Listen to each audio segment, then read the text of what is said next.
today what we're gonna do is get this Jeep road ready for a road trip. So what we're gonna do is replace the radiator. First thing to do. All right, so now we're looking for the leak. It's over here. You can see like right at the bottom of my hand. So that's causing a leak. Yep, and then there's a little more on this side. This one's not as bad, but, and if you guys could smell it, or if you guys could smell what we're smelling, you could definitely smell it.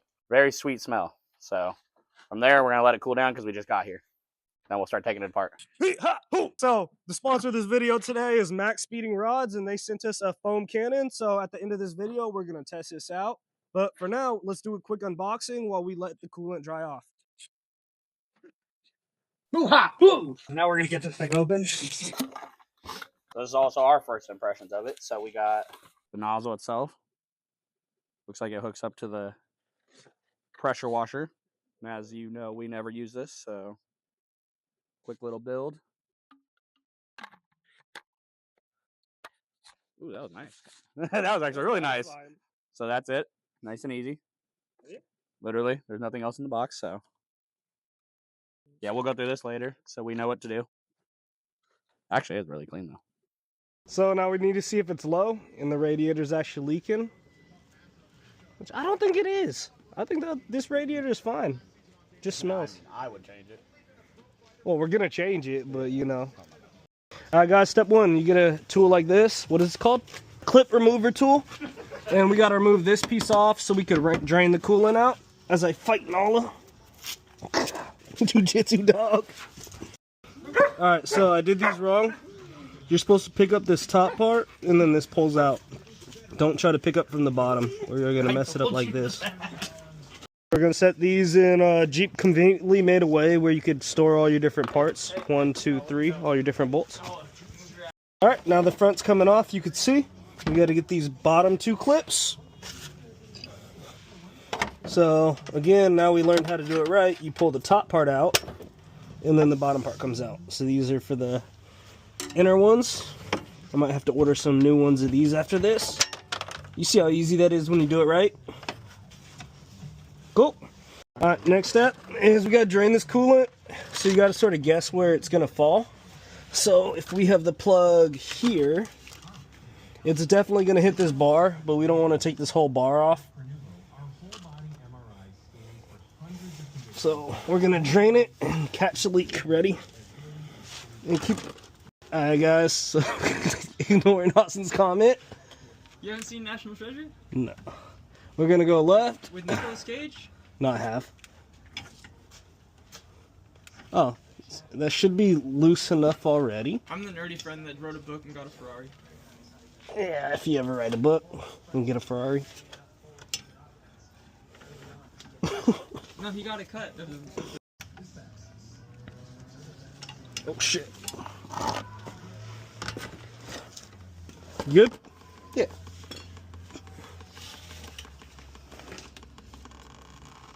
Alright guys, now we basically release it and it's leaking everywhere. We should have probably put something down. Alright, and what he did is remove this, and basically what it did, it just made the air pressure go in, so it started increasing how much got pushed through. And now we just be patient. So what you do is you just start taking things off. So we first take off the cover, if you have one. And then we got to take this air intake off, short ram. So it has two clips over here, Ricky just took off. And I think all we need here is a screwdriver, and it looks like two 10 millimeters. 10 mil and then probably 8 mil over there. 1, 2. Guys, so that was 2 screws on the intake, bolts, plus this flathead, or half millimeter if you have a socket. No, quarter. Quarter millimeter if you have a socket, my bad. Half would be huge. And that's out. And this whole piece should just come up. Should, yeah. There might be, they'll plug in right there on the bottom of your side. Looks like this side just clips on. Yep. There. Now this picks up. And this one. A little wiggle. And nope. Then this clips in through the bottom, so you gotta lift up here. I think there's another clip on the back. Oh, there is. Oh, yeah. Here's a boiler. Yeah. And then that comes out. This is a new filter, so we want to keep that clean. Yep. So next you gotta unplug the fans. All you do is I gave it a little push. give it a little push There you go. and pull it out. Generally, you have a clip on here, Don't but leak it on me that it's full. oh shit, ours is broke. So get some clamps, pliers For the clamp. for the clamp. These are rusted. Oh, my bad. Wait. That's for that. It'll work. It'll work. Sure. Well, what about the bottom one? Or the lower one? I don't. Cool. That's out. You have your coolant drained. You're gonna take this plug off. That's not a plug. That's a hose. You don't like the hoses of your cars? They keep all the pressure and all the fluids in. They're kind of a bitch. Hoses? As I'm fighting with it. They're not that hard! That went in my mouth. That's what she said. Oh, it's all in my hands! She's flooded. Ooh, this is a PG-13 video, Austin.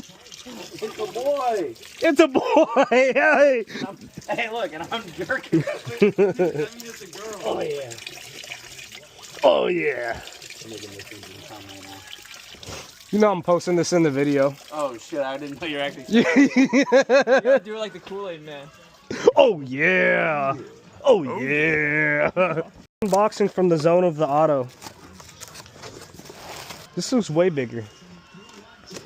Well, you won't know that until you get the other one out. But we're just looking at bolts. Yeah, just the top So, two. 1, 2. Nope, those are the fan. Alright, so now all the shit. Happy that missed. Right, now all that's over. We basically got 2 8mm. I thought it was a 10. And then the other one's up top. So that one was up top. This one's up top. So the Milwaukee, we don't have an adapter, so we gotta do it the hard way. For this one 8mm. So after getting these last 3 screws, we didn't think we're gonna be here. There's some pretty hard 8mm to get. We should be able to just pull this up. Wait. Now, after we removed the radiator from the car, we basically had to just switch the fan over onto the new radiator and change all the little bushings that were around it and little bolts. And then it was pretty much ready to go back in. So after this, we just basically did everything in reverse steps and reinstalled the radiator, and we encountered some other issues. Alright guys, so the heater wasn't working, so what we're doing now is trying to bleed it. That one had... If it had any water or air, it didn't have a lot. Am I breathing too heavy? Yeah, why are you breathing so heavy? Well, I gotta stuff your nose. I told you guys earlier today. Like I fucking thought you were in a scary movie. First thing we're doing is adding some water and some soap to this bottle. Foam Cannon. From MaxPeeding Rods. From MaxPeeding Rods. It's pretty cool. It has a few different features. It has 3 different nozzles. So this one you could change the direction that you're actually spraying in. Well, this one's how wide. Or how wide it actually sprays. This one changes the actual direction you're spraying at. This one controls how much soap you're actually using at a time. There we go. So it has a cool straw in it as well. That's one of the features of Shell. So it just easily put it in. And yeah, it basically just pulls the water from the bottom. Has a little weighted knob at the bottom, it looks like, which I guess would hold it at the bottom, so you're not worrying about the last little bits. Easy click on right there. It only took a half turn click to get going. And yeah, so now what we're gonna do is we're gonna try to connect this to the pressure washer and test it out. We sanded the whole car down, so this is basically down to bare metal, if you can see. Everything's sanded down except for one door. Next step is we just gotta basically wash it, and then we could prime it, wet sand it, and then get it painted. So yeah, let's go. So here's how it connects. All you do is pull this little lever back on your pressure washer, and then you're pretty much good to go. And then I think all you do is start spraying. So let's clean off the car real quick. All right, first spray. All right, guys, first spray. So for this Del Sol, we didn't want to use any actual car soap because it has like a wax and polish in it. So we just used dishwasher soap because we were trying to get this car ready to prime and paint. But after we switched to some car soap on these other cars, this thing was actually awesome. That worked way better.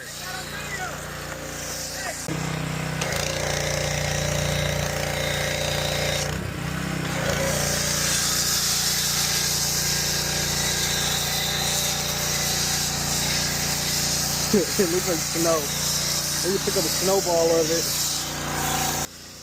So this foam cannon is equipped with 3 rotating knobs to adjust for foam direction, size, and consistency respectively. It requires only a half turn to quickly lock and detach, and it produces strong, dense, and richer foam. Features an upgraded 3-layer foam mesh, if you can clearly see in this video.